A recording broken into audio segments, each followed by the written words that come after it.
نواب شاہ سے تعلق رکھنے والے آصف زرداری کا تعلق ایک درمیانہ بزنس کلاس سے ہے۔ ان کے والد حاکم علی زرداری پی پی ٹکٹ پر 70 کی دہائی میں الیکشن جیت چکے ہیں۔ بینظیر بھٹو پاکستان کی پہلی خاتون وزیر اعظم تھیں۔ پہلی بار آپ 1988 میں پاکستان کی وزیر اعظم بنی۔ ذوالفقار علی بھٹو کی بڑی صاحبزادی سابق وزیر اعظم بینظیر بھٹو، جن کا تعلق سندھ کے مشہور سیاسی بھٹو خاندان سے تھا۔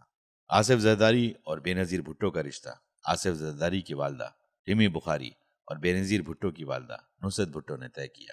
آصف زرداری اور بینظیر بھٹو کی منگنی 29 جولائی 1987 کو لندن میں ہوئی۔ اس خبر کی دنیا کے تقریباً تمام ہی ذرائع ابلاغ میں نمایاں طور پر تشہیر ہوئی۔ بینظیر بھٹو نے اپنی شادی کو یادگار بنانے کے لیے کسی بھی ہوٹل میں تقریب کرنے سے انکار کر دیا تھا، بلکہ شادی کو یادگار بنانے کے لیے انہوں نے پیپلز پارٹی کے گڑھ لیاری میں نکاح کا جلسہ کر ڈالا تھا۔